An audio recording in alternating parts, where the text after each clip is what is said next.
शिव महापुराण की कथा कहती है रविवार को अगर लोटा भरकर शिव को समर्पित करा जाता है तो घर में तेज लक्ष्मी प्राप्त होती है। क्या मिलती है? तेज लक्ष्मी। शिव पंचायत में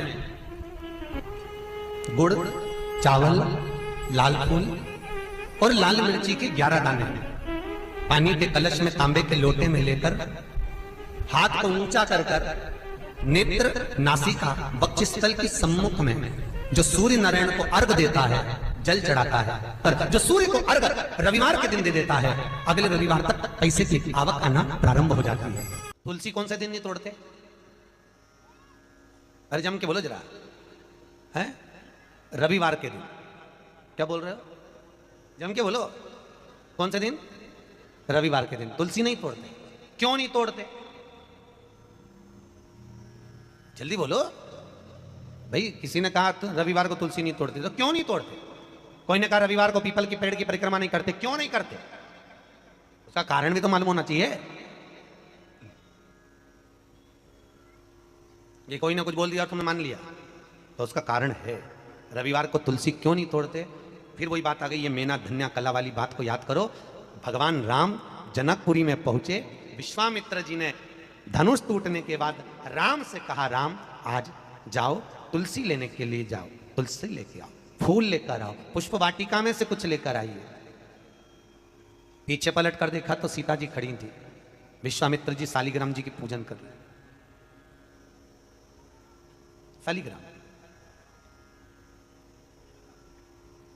शालिग्राम जी की पूजन कर रहे थे। विश्वामित्र जी ने पीछे पलट कर देखा, सीता जी खड़ी, तो कहा राम एक काम करो, ये पुष्प वाटिका सीता की है, उनके पिताजी की है, सीता को भेज दो, वो फूल लेकर आएगी, वो तुलसी लेकर आएगी। जानकी जी गई, पुष्प उतारे, तुलसी उतारने लगी। तुलसी उतारते समय जानकी जी की हवा इतनी तेज चली कि सीता जी का पल्लू उड़ गया, और जैसे ही पल्लू उड़ा वो तुलसी के पौधे पर गिरा।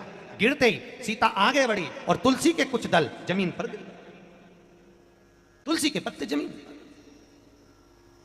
अब तुलसी के पत्ते जब जमीन पर गिरे, सीता जी तुलसी के दल लेकर, फूल लेकर विश्वामित्र जी के पास में आई, राम जी को दिया, राम जी ने विश्वामित्र जी को दिया।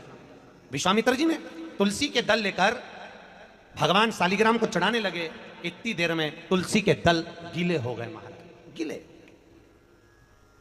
शालिग्राम जी ने हाथ में तुलसी के पत्तों को लेकर पूछा, ए तुलसा माँ ये बताओ कि तुम रो क्यों रही हो? तुलसा कहती है, शालिग्राम जी को देखकर, शालिग्राम भगवान के ऊपर मुझे मत चढ़ाना। विश्वामित्र जी, जानकी जी तुलसा लेकर आ रही थी, हम एक साथ पली, एक साथ बड़ी हुई, एक साथ एक पौधे में लगी हुई थी, पर सीता के पल्लू से हमारी कुछ बहनें, कुछ दल जमीन पर गिर गए, इसलिए हमें रुदन आ रहा है। वो भी तो शालिग्राम जी के लिए तरस रहे थे। विश्वामित्र जी ने कहा, जानकी तुम्हारे साड़ी के पल्लू से तुलसी के दल आज नीचे गिरे हैं, इसलिए आज मैं तुलसी शालिग्राम को समर्पित नहीं करूंगा। वो दिन था रविवार का, इसलिए रविवार के दिन तुलसा नहीं तोड़ी जाए। सूर्य नारायण भगवान को जब जल चढ़ाया जाता है, हाथ सिर से 8 इंच की दूरी पर होना चाहिए। जम के बोलिए, सिर से कितना ऊंचा होना चाहिए? 8 इंच ऊपर अपना हाथ होना चाहिए मस्तक से सूर्य को जल चढ़ाते समय। और न चांदी का, न स्टील का, न लोहे का, न प्लास्टिक का, न कांच का, न सोने का कोई बर्तन, न कांसे का, न एल्युमिनियम का, न पीतल का, केवल एक पात्र होना चाहिए, वो है तांबे का। काय का पात्र होना चाहिए? तांबे का पात्र। और सूर्य नारायण भगवान को जब 8 इंच ऊपर तुम्हारा हस्त है, और जब हम सूर्य को जल चढ़ा रहे हैं, कैसे जल चढ़ाना है वो भी समझ लीजिए। अगर कोई कैंसर का मरीज है, जिसके चेस्ट में कैंसर आ गया हो, लेफ्ट में, राइट में कहीं पर कैंसर आ गया हो, या कोई गठान आ गई हो, तो महाराज आप जल चढ़ाते समय उस जल की धार को सूर्य भगवान को जब चढ़ा रहे हो, तो धार आपकी गठान की ओर जाना चाहिए, जिससे सूर्य की किरण उस जल में से आपके उस स्थान पर पड़े, उस जगह पर पड़े जहां पर गठान है। महाराज आप लगातार जल तो चढ़ाना चालू करो, अच्छे अच्छे डॉक्टर फेल हो जाएंगे और कह देंगे गठन ठीक हो गई।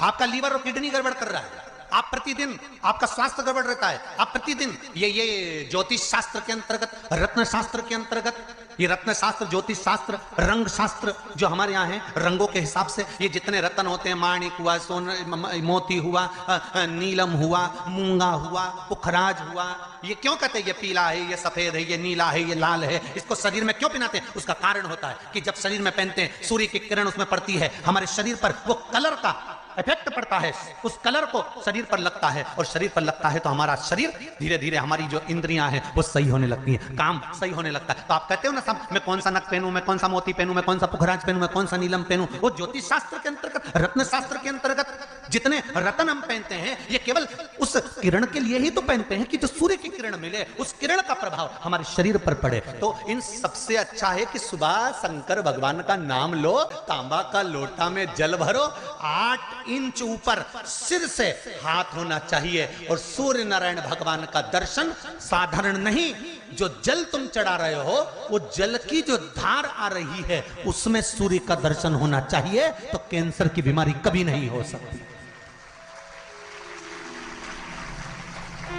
लीवर, किडनी, हार्ट, आपके हार्ट में अगर तकलीफ है, डॉक्टर ने कह दिया कि इसमें नस चोक है, आपको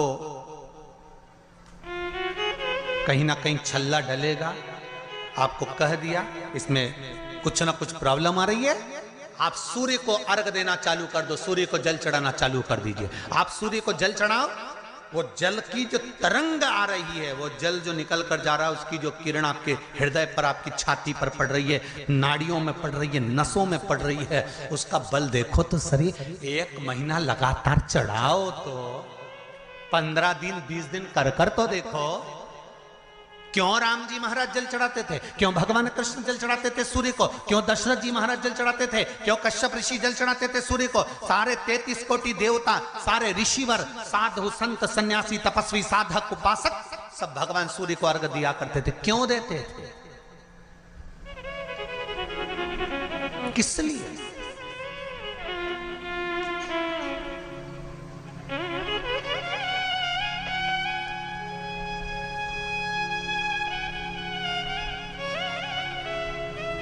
सूर्य नारायण भगवान को जल चढ़ाते समय आपके पंजों की एड़ी ऊंची नहीं होना चाहिए, ध्यान दीजिएगा महाराज। आपका पंजा पांव का पूरा की पूरा जमा होना चाहिए भूमि पर। हाथ कितने इंच ऊपर? 8 इंच ऊपर होना चाहिए। जल जो गिरे, सूर्य की किरण, सूर्य का दर्शन उस जल की रोशनी में करना चाहिए। क्या होगा उससे? जिस बच्चे को आंख में चश्मा लगा हो, मोटे से मोटा चश्मा लगा हो, छूट नहीं रहा हो, तो थोड़े दिन उसको सूर्य का अर्घ चढ़वाना चालू कर दो और जल में से सूर्य का दर्शन कराना चालू कर दो। सूर्य का दर्शन जल में से 2 महीना 2.5 महीना बहुत है, आंख की रोशनी बढ़ जाएगी, चश्मा हट जाएगा। आप कर देखिए। अब एक प्रश्न और खड़ा होता है सूर्य को अर्घ देने का। गुरुजी, पंचदेव पंचायत में सूर्य नारायण भगवान शंकर की पंचायत में हैं।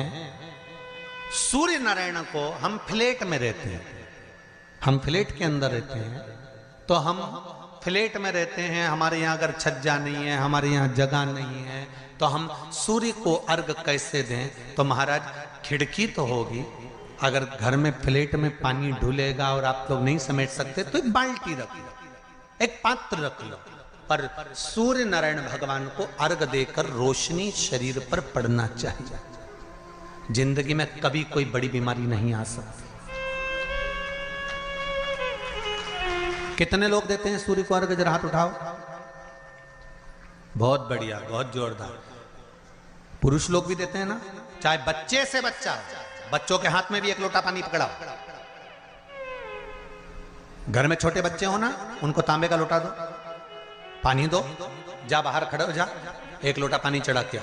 पहले दिन आप स्वयं बच्चे के साथ बाहर खड़ी हो, ओटले पर, घर के बाहर खड़ी हो, छत पे खड़ी हो या घर के बाहर खड़ी हो, और बच्चे से कह लो चढ़ाओ बेटा, देखो ऐसा हाथ 8 इंच ऊपर करिए, तांबे का लोटा लेकर पानी धीरे धीरे डोलना है, जैसे वो स्लो मोशन के सीन नहीं होते, नाटक में एकदम धीरे धीरे धीरे, बस नहीं तो मालूम पड़े छोरा छोरी एक साथ उंडेल के अंदर नहीं।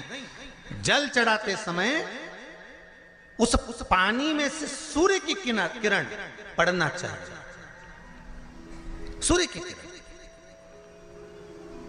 एक बात और कहना चाहूंगा, अगर आप लोग स्वीकार करेंगे तो, अगर कहीं आपको लगता हो कि बच्चा पढ़ने में कमजोर है, विद्या में कमजोर है, रिजल्ट अच्छा नहीं आ रहा, पढ़ने में कमजोर है, वो पढ़े अपनी जगह पढ़े, वो कार्य करे अपनी जगह करे, मेहनत करे अपनी जगह करे। बच्चों को कह दो कि कुछ समय के लिए सूर्य को अर्घ देना चालू कर। सूर्य की किरण जहां पर ब्राह्मण या हिंदू धर्म का व्यक्ति मस्तक पर तिलक लगाता है, भुकुटियों के बीच में उस सूर्य की किरण इस भुकुटी के बीच पड़ना चाहिए, परंतु पानी कम से कम ना करते हुए स्लो मोशन में धीरे धीरे गिरना चाहिए, एकदम धीरे धीरे। तो यहां एक रेखा सूर्य की किरण से पड़ती है। शिव पंचायत, गणेश बोलते जाओ, विष्णु भगवान शिव, भगवान शिव के बाद माता दुर्गा और सूर्य नारायण भगवान, 5 पंचायत के देव हैं। तुम्हारी कोई विशेष समस्या है, कोई नहीं सुलझा रहा, अदालत तक में केस चल रहा है, तकलीफ बढ़ रही है, कहीं राह नहीं मिल रही, कोई सूझ नहीं रही रहा, तब 5 बेलपत्र लेकर 1 लोटा जल लेकर शिव मंदिर चले जाओ, शंकर के ऊपर 1-1 बेलपत्र 1-1 पंचायत के सदस्य का नाम लेकर चढ़ाओ, 1 लोटा जल बाद में शिव को समर्पित कर दो, श्री शिवाय नमस्तुभ्यं कहकर, और कह दो कि अब ये सब तुम्हें सुलझाना है। मन से कहना, दिखावे से नहीं, दिल से कहना, मेरे बाबा को सुलझा देगा। 3 महीने भी नहीं लगेंगे, 15 दिन में सुलझा कर रख देगा। निकली है कथा तो अच्छे से सुन लो, तो कम से कम तुम भी तो दूसरों को बता सकती हो। अब भगवान नारायण लक्ष्मी के साथ जैसी पीपल के वृक्ष के नीचे आए, आते से भगवान नारायण ने लक्ष्मी जी से कहा, लक्ष्मी तुम्हारी बहन बैठी है। लक्ष्मी जी ने मिठाई का डब्बा दिया, मिठाई का डब्बा देते ही दरिद्रता ने मिठाई का डब्बा फेंक दिया और फेंक कर बोली, लक्ष्मी तू जानती नहीं है मुझे क्या पसंद है और मेरे लिए तो मिठाई लेकर आई है। लक्ष्मी जी ने कहा, जी मैं जानती हूं तुझे क्या पसंद है, तुझे खट्टा और तीखा पसंद है।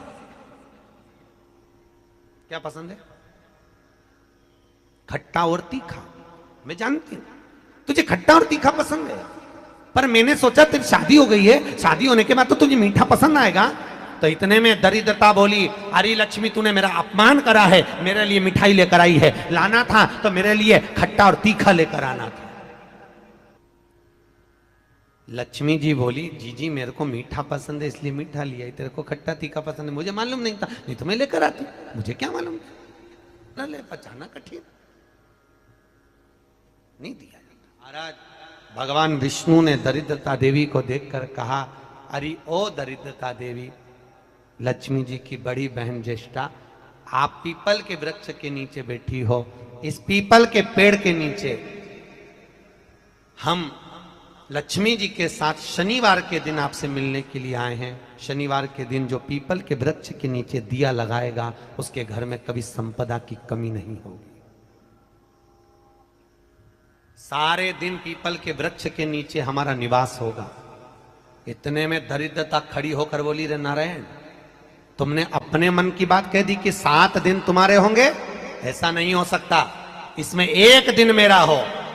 तो भगवान विष्णु ने कहा, कौन सा दिन?